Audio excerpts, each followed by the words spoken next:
Salam damai sejahtera di dalam nama Tuhan Yesus Kristus. Kita melanjutkan kembali pembacaan dan renungan firman Tuhan dari Mazmur 51 ayat 16 sampai 19. Demikianlah firman Tuhan. Lepaskanlah aku dari hutang dara, ya Allah, Allah keselamatanku. Maka lidahku akan bersorak-sorai memberitakan keadilan-Mu. Ya Tuhan, bukalah bibirku, supaya mulutku memberitakan puji-pujian kepadamu. Sebab Engkau tidak berkenan kepada korban sembelihan. Sekiranya aku persembahkan korban bakaran, Engkau tidak menyukainya. Korban sembelihan kepada Allah ialah jiwa yang hancur. Hati yang patah dan remuk, tidak akan Kau pandang hina, ya Allah. Demikianlah firman Tuhan. Yang berbahagia ialah kita yang menyimpan firman Tuhan ini, menghayatinya, dan menjadi pelaku firman Tuhan.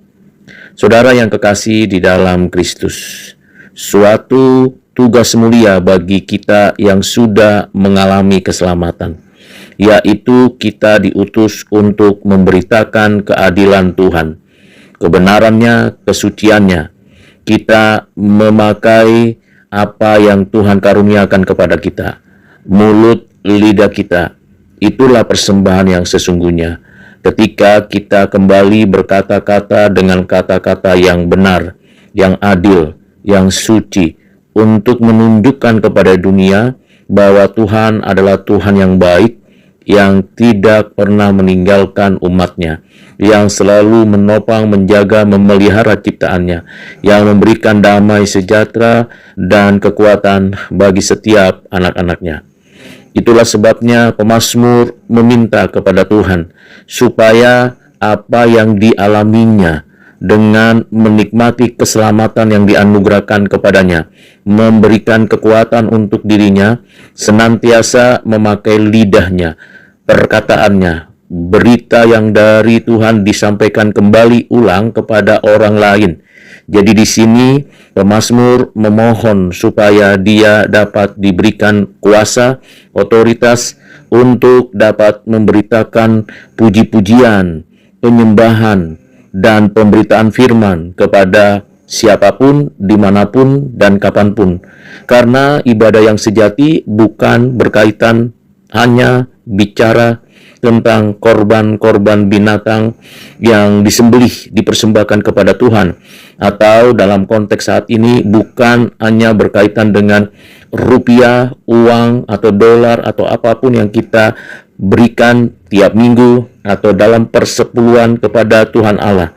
Tidak hanya pada hal itu saja, tetapi Tuhan mengendaki kita memberikan diri kita dengan hati yang hancur, dengan jiwa yang remuk, meminta belas kasihan Tuhan, supaya kita dimampukan untuk menjadi saksi keadilan Tuhan, untuk memberitakan Tuhan dengan puji-pujian.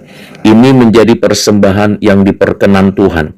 Karena itu, saya dan saudara, ketika menegakkan keadilan, memberitakan kabar baik, memakai kata-kata kita membangun orang lain, memberkati orang lain, menyatakan pengampunan Allah kepada mereka di dalam Kristus, di sanalah kita tahu dan sadar itulah persembahan yang sesungguhnya, bukan dengan hanya ritual keagamaan. Itu bukan berarti kita meniadakan semua hal-hal yang berkaitan dengan prosesi keagamaan kita, tetapi esensinya bukan pada prosesinya, pada ritualnya, namun dari hati yang benar-benar menyadari akan kebaikan Tuhan, belas kasihan Tuhan. Di sanalah kita memulai segala ibadah kita kepada Tuhan, dan di sanalah kita menjadi orang-orang yang sungguh memberitakan keadilan Tuhan, puji-pujian kepada Tuhan. Jadi saya dan saudara didorong, dituntun, diarahkan menjadi orang yang menyampaikan firman. Seperti Tuhan mengutus kita di tengah-tengah serigala, kita sebagai domba tetap memberitakan kabar baik kepada banyak orang. Tuhan kiranya menolong saya dan saudara dimanapun kita berada. Amin.